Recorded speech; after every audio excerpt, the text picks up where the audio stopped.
ഇന്നത്തെ വിശേഷം ഞാൻ പറയേണ്ട ആവശ്യമില്ലല്ലോ. അങ്ങനെ രാവിലെ തന്നെ ഞാനും അമൃതയോട് റെഡിയായി. ഞങ്ങൾ രണ്ടുപേരും ഈ ഒരു ലുക്കിൽ ആളെ കണ്ടപ്പോൾ അതിൻ്റേതായ സന്തോഷം ഞങ്ങൾക്ക് രണ്ടുപേർക്കുണ്ടായിട്ടോ.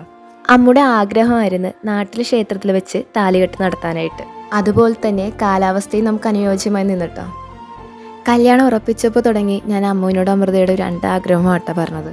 അതിലേറ്റവും ഫസ്റ്റുള്ള ആഗ്രഹമാണ് ഈ താലി കെട്ടുന്നത് കാണാനായിട്ട്.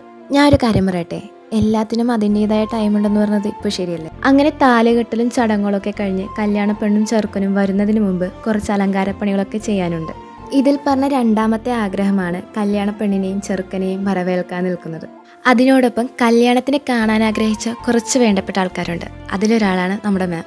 ഇപ്പോഴും ആ ഒരു കോണ്ടാക്റ്റ് ബ്രേക്ക് ചെയ്യാതെ കൊണ്ടുപോകുന്നുണ്ട് കേട്ടോ. അങ്ങനെ മാമിനോടും അപ്പനോടും കുറച്ച് കൊച്ചു വിശേഷങ്ങളൊക്കെ പങ്കുവെച്ച് അങ്ങനെ വേണ്ടപ്പെട്ടവരോടെ കുറച്ച് ഫോട്ടോസൊക്കെ എടുത്ത് അങ്ങനെ കല്യാണ സദ്യയും കഴിച്ച് 2 തരം പായസവും കഴിച്ച് ഉമ്മച്ചിക്കുള്ള പങ്കുമായി നേരെ വീട്ടിലേക്ക്.